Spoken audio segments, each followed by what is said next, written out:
성탄이 우리에게 왜 기쁨이 되는가라는 주제로 이 시간 주님 앞에 같이 우리가 말씀을 좀 나누기를 원합니다. 자, 성탄절이 오게 되면 모든 교회들마다 또 모든 목사님들마다 또 모든 성도들마다 우리 이렇게 얘기하죠. 기뻐하라. 맞습니까? 기뻐하라. 기뻐하라는 얘기는 공식적으로 우리가 모두가 쓰는 그런 단어입니다. 그런데 오늘 인생을 절반을 살아오시고 아니면 절반 인생을 살아오신 물론 어린 친구들도 있지만 대부분의 여기 계신 분들은 인생의 절반 이상을 살아오신 분들이잖아요. 그런 분들에게 기뻐하라는 단어가 이 감정적으로 이게 기뻐해 줄 수 있는 것인가? 물론 우리 어릴 때는 기쁨이 있었어요. 어릴 때 성탄절은 굉장히 기대감과 기쁨과 소망들이 있었다면 점점 나이를 먹어가면서 또 우리가 좀 약간 좀 무감각해지면서 이 기뻐하라는 단어가 단순히 그냥 감정적으로만 처리할 문제가 아니라 신앙적인 결단이 필요하더라고요. 성경에서 너에게 기뻐하라 명령하셨던 것처럼 오늘 어떤 신앙적인 결단을 가지고 우리가 기뻐하는 그런 모습을 가질 수 있는데 정작 오늘 저와 여러분의 마음속에 정말 이런 마음들이 있는 것인가 한번 여러분 돌아보시길 바랍니다. 정말 내 마음속에 그 하나님이 주시는 기쁨이 있는 것인가? 어쩌면 기뻐해야 될 이유보다 참아야 될 이유가 더 많지 않았습니까? 인내해야 될 인생을 살아오지 않으셨습니까? 감사해야 될 것보다는 우리 속에 감사보다는 괜히 한숨만 더 나오는 그런 인생들은 아니었는지 또 우리 인생을 돌아보니까 기대감보다는 왠지 더 막연한 두려움이 우리 속에 있지는 않는지 오늘을 사는 우리들의 모습 속에 이런 모습들이 분명히 있을 수 있다는 것입니다. 어떤 분들이 그런 얘기를 해요. 지금 이 세상에서 무슨 성탄의 기쁨을 가지고 기뻐하라고 말할 수 있는 것인가? 경제적으로 불안하죠? 내 삶은 팍팍하죠? 또 관계는 깨어졌죠? 기도해도 기도는 금방 응답이 되는 것 같지 않죠? 신앙의 어떤 모습을 가지고 살아가고자 하고 신앙을 붙잡고 살아가는 데도 벅찬데 정말 내게 주어진 이 삶 속에서 예수를 붙들고 사는 것조차 벅찬데 우리에게 기뻐하라고 하니까 이건 정말 도무지 이해가 되지 않을 수도 있다는 것입니다. 어떤 분들에게는. 당장 눈앞에 보이는 이 현실 앞에서 우리는 정말 너무나 불안해하고 염려하고 우리 그렇게 살아갈 수 있지 않겠습니까?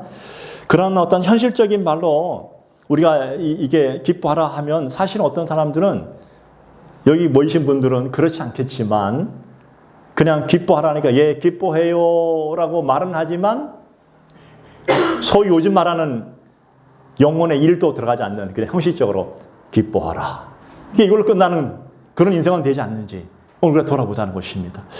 오늘 바로 이런 시대 속에서 정말 불안해하고 앞날에 대한 어떤 미래에 대한 불안함도 있죠. 지금 현실은 참 이게 힘들고 어려운 인생을 살아가죠. 이런 인생 속에서 오늘 하나님께서 성탄의 첫 말씀을 이렇게 시작해 주셨습니다. 오늘 본문 10절이 그 말씀입니다. 보라, 내가 온 백성에게 미칠 큰 기쁨의 좋은 소식을 너희에게 전하노라. 여러분 놀랍지 않습니까? 오늘 천사를 통해서 하시는 이 말씀, 오늘 하나님께서 천사를 통해서 오늘 이런 큰 기쁨의 소식을 너에게 전하노라 한 이 말씀의 이 시대적 배경이 어떤 시대였을까요? 여러분 굉장히 평안한 시대를 살고 있던 그런 시대가 절대 아니었습니다. 오히려 로마의 압제 시대였습니다. 로마의 그 압제 아래 정말 힘들고 피폐한 삶을 살던 그 인생들에게 또 이 말씀이 어떤 궁중의 평화로운 가운데 궁중 속에서 들려진 말씀이 아니라 그냥 들판에 소외된 목자들에게 오늘 하나님께서 천사를 통해서 말씀하신 거예요. 기뻐하라. 기쁨이 뭉친 시대가 아니었잖아요. 그러므로 오늘 우리가 이 질문을 던질 수 있습니다. 오늘 저와 여러분에게 이런 질문이 있을 수 있습니다. 왜 하나님이 이런 세상 속에 지금부터 2500년, 2025년 전에 왜 하나님께서 오늘 그 팍팍한 시대 속에 로마의 지배하에 압제당하는 그 힘들고 어려운 시대를 사는 그 사람들에게 오늘 또 지금 우리에게 미래에 대한 불안감을 가지고 여전히 인생을 아무리 발버둥쳐도 여전히 인생 속에서 내 앞길이 열린 것처럼 보이다가 또 열리지 않는 인생 속에 계속 오르락 내려가는 인생 속에 왜 이렇게 우리에게 기뻐하라고 말씀하셨는가? 왜 도대체 이 성탄절이 우리에게 기뻐해야 될 날인가? 오늘 주제 말씀처럼 왜 성탄이 우리에게 기쁨이 되는 것인가에 대한 명확한 정답을 두 가지를 제시해 주고 있습니다. 그래서 저는 오늘 두 가지를 여러분과 함께 나눠보기를 원합니다. 첫 번째는 왜 우리가 성탄에 기뻐해야 되는 마음을 가져야 되는 것인가? 이 성탄은요 감정적인 문제가 아니라 하나님께서 직접 복음의 선언을 하신 날이기 때문에 그렇습니다. 복음의 선언이에요. 자, 천사들이 오늘 목자들에게 이렇게 말합니다. 제가 또 말합니다. 내가 온 백성에게 미칠 큰 기쁨의 소식을 전하노라. 그냥 기쁨이 아니었습니다. 큰 기쁨이었습니다. 단순한 기쁨이 아니었습니다. 지금까지 너희가 기뻐한 그 기쁨은 게임도 되지 않는 하늘에서 임하는 놀라운 큰 기쁨을 너에게 주기를 원하노라. 이 기쁨은요, 어떤 감정 상대가 아니라 복음의 어떤 객관적인 사실을 가지고 지금 우리에게 임하고 있다는 사실이죠. 여러분, 오늘 이 기독교의 신앙 중에서 기쁨은요, 내가 느끼는 것 그 이전에 먼저 하나님께서 오늘 저와 여러분들에게 무엇을 행하셨는지에 대한 분명한 사실을 근거를 가지고 우리에게 다가오고 있다는 것입니다. 자, 성탄은 사람들이, 인간들이 먼저 하나님께로 간 것이 아니라 하나님께서 먼저 우리들에게 다가오신 날입니다. 주체가 분명합니다. 우리가 아니에요. 하나님이십니다. 그래서 하나님이 사람들에게 오신 그것을 가지고 신학적 용어로 성육신했다. 하나님이, 신이신 하나님께서 사람의 몸을 입고 이 땅에 오셨다. 이게 성육신, 인카네이션이라 하잖아요. 함께 오셔서 이곳에 함께 거하셨다. 이것을 임마누엘이랍니다. 그래서 성육신과 임마누엘이라는 단어가 동시에 이루어진 날이 바로 성탄절입니다. 말씀이 육신이 되었다. 여러분 요한복음 1장 14절에 보게 되면 이런 말씀이 있습니다. 말씀이 육신이 되어 우리 가운데 거하심에 우리가 그의 영광을 보니 하나님의 독생자의 영광이요 그리고 은혜와 진리가 충만하니라. 하나님의 독생자의 영광이다. 말씀이 육신이 되었다. 이 얘기는 쉽게 말하면 하나님께서 사람의 몸을 입고 이 땅에 오셨다. 네, 그 얘기입니다. 그리고 오셔서 그냥 오신 것이 아니라 오셔서 너희와 함께 거하셨다. 임마누엘. 그래서 오늘 이 성육신이라는 단어와 임마누엘이라는 단어를 조금 더 보기를 원합니다. 여러분 성육신, 인카네이션은요. 하나님께서 자신을 낮추신 날이에요. 예수님의 탄생은요. 하나님께서 오늘 저희들에게 당신의 위대하심과 당신의 거룩하심과 당신의 전능하심을 보여주는 그런 날이 아니에요.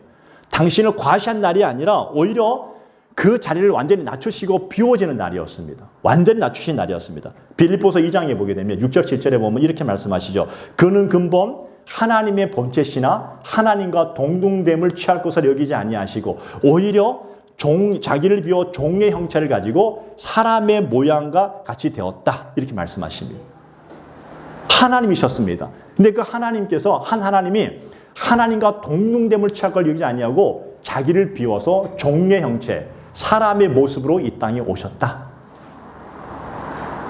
우리는 주님의 성탄을 맞이할 때마다 오 주여 당신의 그 거룩하심을 바라볼 때마다 너무나 감사하고 전능하신 하나님이 사람이 되셨군요. 그래서 그분의 영광스러움과 그분의 위대하심을 찬양하지만 사실 그날이 아니었습니다.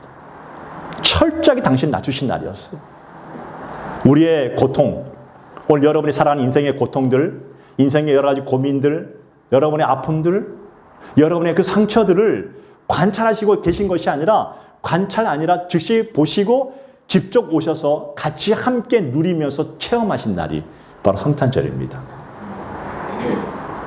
그래서요, 우리는요, 우리 인생 속에 아픔이 있을 수 있습니다. 여러분의 인생 속에 고민이 있을 수 있습니다. 여러분의 누구나 이 땅을 사는 모든 사람은요, 단 한 명도 벗어남 없이 모든 문제와 고민과 아픔을 가져갈 수 있습니다. 근데 그런 고민 가운데 함께 거하신 날이 성탄절입니다. 이 땅에 오셔서 그분은 우리보다 먼저 그 고난을 겪으셨고 그분은 우리보다 먼저 상처를 받으셨고 그분은 누구보다 먼저 우리는 고문을 받으셨고 모든 것을 먼저 경험하면서 그 모든 것을 경험하신 분이 오늘 우리에게 말씀하십니다. 내가 너를 위로하노라. 내가 너를 치유하기를 원하노라. 내가 너와 함께하기를 원하노라. 말씀하십니다. 여러분 지금 우크라이나하고 지금 러시아하고 전쟁 중에 있잖아요. 그죠? 몇 년째 저는 한 1년이면 끝날 줄 알았는데 계속 지금도 전쟁 중이잖아요. 그런데 작년인가 그 우크라이나 그 분들이 고향이 침략당하니까 이제 피난길을 오른 거예요. 외국으로 가기도 하고 다른 피난 가면서 정신없이 빠져나오면서 아무것도 가져오지 못하는 그래서 한 딱 숨었는데 이게 와 있는데 그날이 성탄절이었습니다. 그때 한 분 이런 얘기를 고백합니다. 한 어르신이. 그날 우리 성탄절은 정말 주님께 감사한 마음으로 너무나 준비하고 아름답게 준비했는데 우리는 지금 아무것도 준비하지 못했습니다. 그러나 변하지 않는 분명한 사실이 하나 있습니다. 그것은 주님이 지금 우리와 함께 하시다는 것입니다. 그리고 그 대피소에서 그 모인 아무것도 준비되지 않는 그 초라한 모습을 가지고 그들이 그날 주님을 향해서 찬송을 불렀습니다. 근데 그 찬송은 진실한 찬양이었습니다. 하나님의 마음을 움직이는 찬양이었고 그곳에 있었던 많은 사람들이 눈물로 너무나 힘들고 어려운 현실이지만 그럼에도 불구하고 우리와 함께 하시는 그 예수를 바라볼 때 그들의 마음속에 진정한 평안이 임하는 역사들을 경험했다고 합니다. 오늘 저는 여러분 모두에게도 동일한 은혜가 있기를 축복을 드립니다. 여러분 우리는 살아가면서 우리는 아무것도 준비하지 못했습니다. 성탄의 기쁨이라는 것은요 어떤 환경을 초월하는 것 같아요. 우리의 모든 환경이 잘 준비되어져 가지고 어마어마한 화려한 모습을 가지고 주님을 찬양하는 것이 아니라 그러지 못한다 할지라도 그 주님이 우리와 함께 하시는 임마누엘로 함께 거하시는 그 순간 우리 안에 이 세상이 줄 수 없는 기쁨과 평강이 임할 수 있게 된다는 것이죠. 그래서 두 번째는 임마누엘입니다. 여러분 임마누엘은요 뜻은 무슨 뜻일까? 문제 제기가 아니라 동행한다는 뜻이 있습니다. 여러분 이사야 구약성경 7장 14절에 보게 되면 이미 하나님께서 예수님께서 탄생하기 전부터 이미 예언하신 말씀이 있습니다. 보라 처녀가 잉태하여 아들을 낳으리니 그 이름은 뭐라 하고요? 임마누엘이라 할 것이라. 마태복음 1장 23절에도 동일하게 나옵니다. 그 다음에 그 1장 23절 마지막 부분에 이렇게 나와 있죠. 그 이름을 그 임마누엘을 번역하면 하나님이 우리와 함께 계시다 함이라. 오늘 주님이 여러분 개인과 함께 하심을 믿으시기 바랍니다. 함께 하십니다. 많은 성도들이 오해해요. 이렇게 얘기합니다. 하나님이 우리와 함께 하시면 아무런 문제가 없어야 되는 건 아니겠습니까? 정답인 같아요. 그런데 성경을 보면요. 성경은 이 임마누엘이라는 이 단어는요. 문제를 제거하신다는 게 먼저가 아니에요. 함께 하신다는 그 의미가 먼저입니다. 그 문제 속에 함께 하시는 거예요. 그 상처 속에 함께 하시는 거고 그 아픔 속에 함께 하신다는 겁니다. 너의 아픔과 너의 고통을 내가 함께 겪는다는 뜻이 있습니다. 제거한다는 뜻이 먼저가 아니더라고요.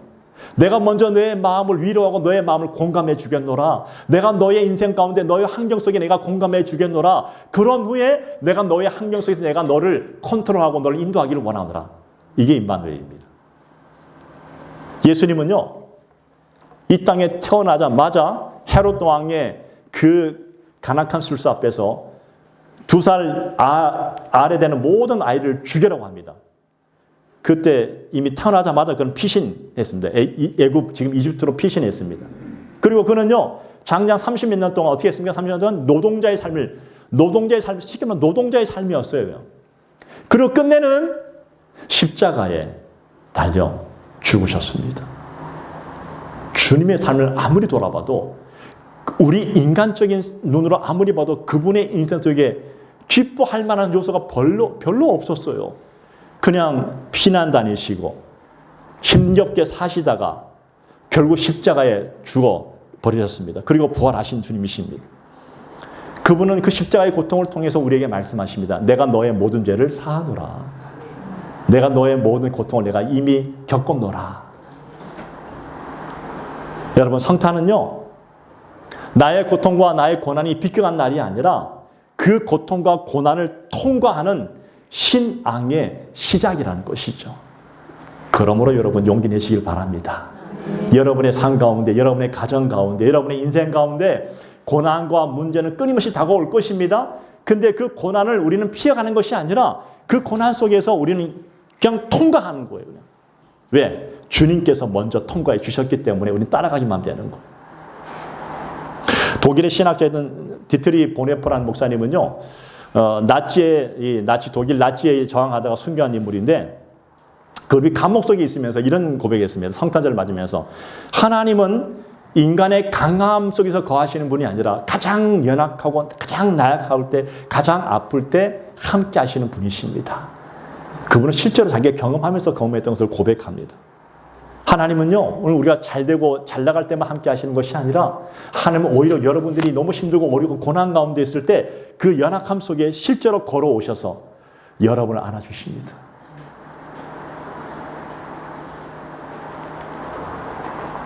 제가 작년인가 한 집사님과 우리 교회 말고 다른 분하고 전화 통화하면서 제가 그분 얘기를 들은 적이 있었습니다. 너무 힘들고 어려웠던 자기 얘기를 하면서 이맘때쯤이었습니다. 그 집사님이 저한테 그런 고백을 합니다. 목사님, 저의 인생이 지금보다 더 좋아지기를 기대하기는커녕 지금보다 나빠지지 않기를 기대합니다. 이게 너무 힘들고 어려운 인생을 사니까. 지금보다 더 좋아지는 것은 꿈에도 못 꾸고 지금보다 좀 나빠지지 않기를 내가 원합니다. 그러면서 그분이 성탄절날 성탄 예배를 드리면서 목사님께서 하시는 말씀이 육신이 되어 우리 가운데 거하심에라는 그 주제의 말씀을 들으면서요. 문득 그분의 마음속에, 그 집사님 마음속에 이런 마음이 들더래요. 야, 우리 예수님도 이 땅에 오셔서 버티는 삶을 사셨구나. 버티셨구나. 버티신 건 아니지만 그 집사님의 마음속에 지금 자기가 힘겹게 버티고 있는 거예요. 힘겹게 버티고 있으면서 그냥 지금보다 나빠지지 않기를 원한다는 그 간절한 소망, 요만한 소망 하나 가지고 하는데 왠지 그분이 그 예수님께서 이 땅에 오신 것이 33년의 인생을 살면서 그냥 버티는 인생을 사셨구나. 마음에 공감이 되다는 거예요, 자기가. 그러면서 어느 순간 그토록 고민하는 문제, 그토록 인생의 모든 무게의 문제들이 사라지면서요. 그 마음속에 진정한 평강이 오더래요. 주님도 버티셨구나. 문제는 그대로였습니다. 문제는 그대로고 또 인생의 여러 가지 환경도 그대로였지만 달라진 것이 있었습니다. 그분의 마음이 평안해졌다는 것입니다. 여러분, 성탄의 기쁨은 문제를 해결하는 기쁨 이전에 오늘 우리의 신앙을 지켜내는 기쁨이 먼저라는 것을 우리에게 말씀하고 계시죠. 두 번째로 왜 성탄을 기뻐해야 될 것인가? 왜 성탄의 기쁨이 오는 것인가? 두 번째는요. 성탄의 기쁨은요. 상황이 아니라 사건에서, 분명한 사건에서 오기 때문에 그렇습니다. 우리가 흔히 말하는 기쁨이라는 것은요. 어떤 기쁨입니까? 상황적인 기쁨이에요. 내 일이 잘 됐을 때, 내가 무엇인가를 추구했을 때, 그 추구한 것을 성취했을 때, 내 상황이 좋아졌을 때, 내가 원하는 것을 얻었을 때 우리는 기뻐하고 기뻐하잖아요. 맞잖아요. 모든 상황이잖아요. 그렇지만 반대로 얘기한다면 내 상황이 안 좋으면 우리는 기뻐할 수가 없습니다. 예를 들어서 이런 거예요. 여러분의 상황이 굉장히 안 좋아졌는데 혼자 시실 웃으면요. 사람들이 약간 이렇게 생각해요. 좀 약간 도른 거 아니야? 슬플 때는 슬퍼하고 기쁠 때는 기뻐해야 되는 것이 이 세상의 모습, 상황적인 기쁨이라는 거예요.